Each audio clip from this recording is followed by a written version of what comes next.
I mean, according to Disney, these films were all over of budget. them went over budget. Yeah, every single one. Because again, regardless of what Disney had some kind of internal forecast, I get that, but that's not what they put out there into the public ether.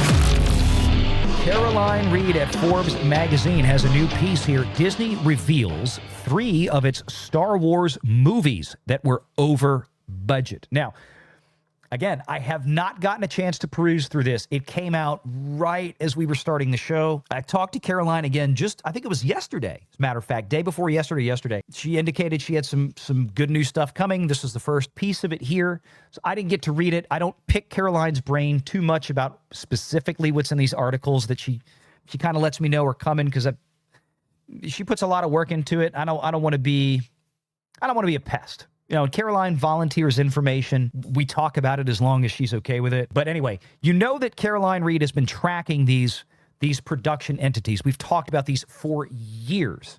You guys that have been watching me for years do this should be intimately familiar with what these are. In the United Kingdom, for those of you who are new, if you are shooting a film or television production in the UK, and especially if you're an American Hollywood studio, you're doing it in places like the UK because the United Kingdom offers what can be a very lucrative film tax credit, meaning, hey, I'm going to go over there and spend $100 million on British labor, on a British soundstage like at Pinewood or Shinfield, or renting properties around Britain. I'm going to use British banks, British financing for the film. You might be eligible in some cases. You can get up to 25% of your British expenditures back in a film tax credit, effectively paid for by the British taxpayer. So if you're going to hire caterers and things like this and rent sound stages, that's what you're getting film tax credits on.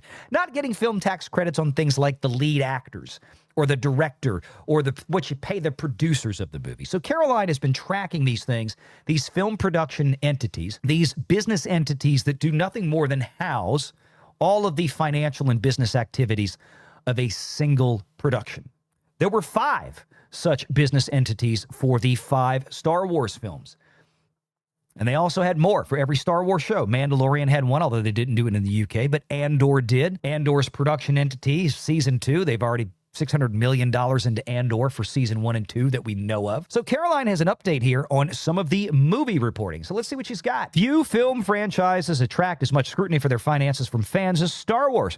Ever since Disney acquired the rights holder to the sci-fi saga for $4 billion in 2012, fans have speculated that it was trying to buy its way to their hearts by throwing caution to the wind with its spending. Their claims were supported by the colossal costs shown in regulatory filings from the United Kingdom, all of where Disney's Star Wars movies were made, and many of its streaming shows as well. The blockbuster budgets demonstrated that Disney has gone all out on Star Wars, but fans still lacked evidence that it had actually overspent until now. The table below is the first ever assessment of whether Disney's 5 Star Wars films stuck to their budgets. It reveals that the studio overspent on 3 of them, with the remaining 2 finishing within their forecast cost and below it. So let's take a look what she's got here. Andor season 2, she's saying, was within budget, although I don't know where the budget she's stating is from. It maybe is something that Disney had stated previously. We know Solo went way over budget. Last Jedi went a little over budget. Rogue One definitely over budget with its reshoots. Rise of Skywalker, now that's saying under budget. I'm not sure where. I'm gonna have to look and see where she's getting this from, because like I said, this is a cold read of the article. We do know what, like Rise of Skywalker, their actual expense for that movie in production was over $500 million. The Force Awakens, over $500 million. So let's read down a little bit more here to see where she's going with this. At the outset, it's important to stress the difference between the cost of a movie and its budget. Where have you heard me say that? Contrary to popular belief, the budget isn't the cost of a movie. If this was the case, it wouldn't be possible for a film to be over or under budget. In fact, the budget is the sum that the studio allocates to it on its internal forecast.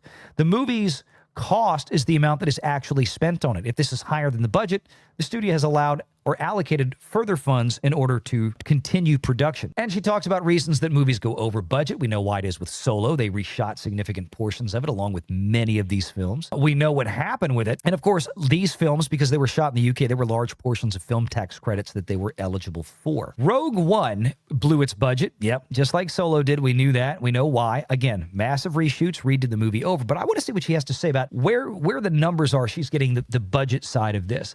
It's equally unclear as to why Disney's last Star Wars movie, The Rise of Skywalker, came in under budget. However, it coincided with the editing of the movie, which took less time than usual. They edited that thing a bunch of times. This was revealed in an interview on the Rough Cut podcast with Rise of Skywalker editor Marianne Brandon, who admitted that the latter stages of the production schedule were accelerated, which affected everything. She estimated that the crew had 3 months less to work on The Rise of Skywalker than Force Awakens, the first of the Disney Star Wars trilogy. Brandon explained that the reason for the tight timing was that Disney insisted on sticking to the movie's December 2019 release date rather than delaying it, which would have increased the post-production time and therefore the cost. Instead, the movie ended up costing $582 million, and its 2020 financial statements revealed that this was, quote, below the production budget. I see. That I think that there is an issue of language, and I'm not for Caroline's sake, but I'm wondering, I have to go back and look, are we talking, Caroline, about the financial statements that were attached to the production entity for The Rise of Skywalker? Or are we talking about the financial statements that we all know that are issued by Disney itself? I don't think they usually would put that on a financial statement. So I'm going to assume that Caroline is referring to the financial statements of Rise of Skywalker's production entity, which in 2020, not all the costs had yet been by that financial filing had yet been assessed. Now, the statement is saying that this was below the production budget. But problem with that is that this is what I'm going to remind people of.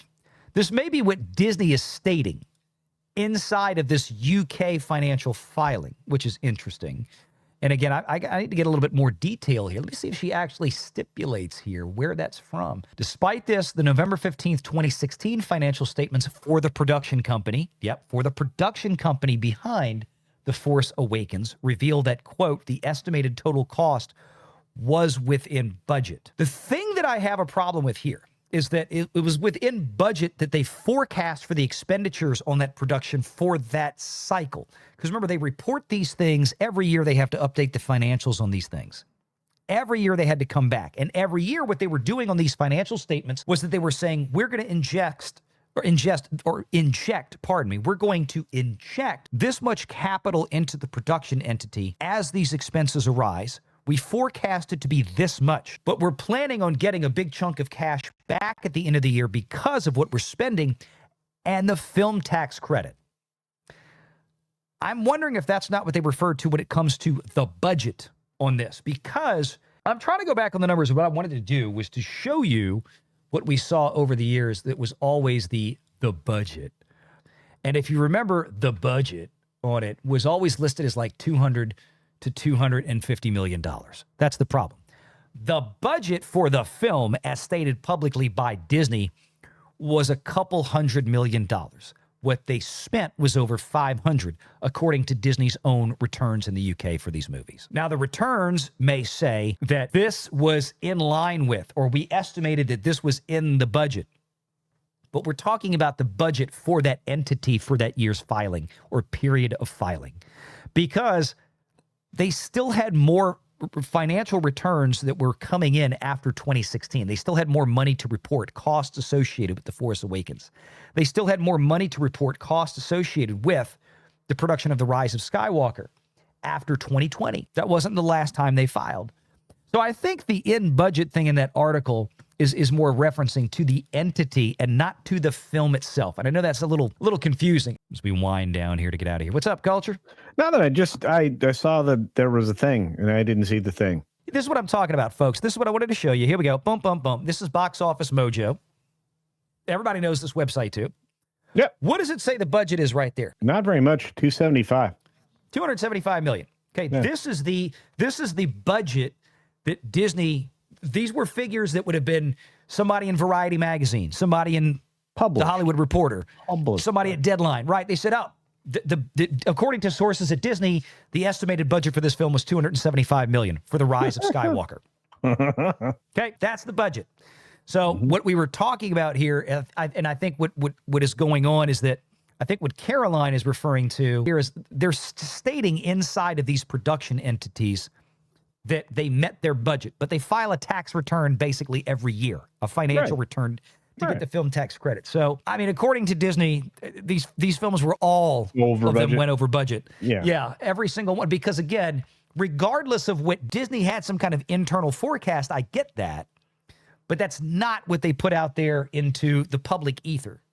That's like Captain Falcon DEI has a $180 million budget. Okay, maybe 5 years ago when they greenlit it, but on no planet did they stick to that. And this is a big part of it. But she even says here, Rise of Skywalker, what did we say it was? 500 and, oh, there it is. 275 a minute ago. Yeah, $582 million. That's about right. And that's before ads and print. Yeah, 582 million is a bit more than 275. Yeah, a little bit. Yeah, a little bit more. A little bit.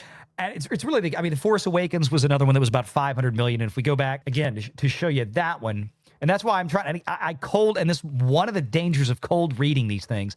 I know how Caroline writes these, and I just want to make sure that I'm not miscategorizing here what she's saying. But at the same time, I get what these reports, or where the data is coming from in that regard. Yeah, no, and look, I mean, Valiant, it's not missed on us, especially since we've been doing this for a while, that these numbers are never right. They're not anywhere close. And the problem is they're published numbers that the public sees, that the trades can bounce off of, even though they may know the actual expenses that actually were incurred. In fact, recently, Variety on this Mickey 17 movie, which I'm dropping a video on tomorrow, early in the morning, is that budget wasn't anywhere close to what they said it was going to be. It shot up considerably, and they're even giving you the actual likely budget for that film now, and the advertising costs for it. Make sure you're subscribed to Valiant Renegade and join us every Sunday at 6 p.m. Eastern for the live show.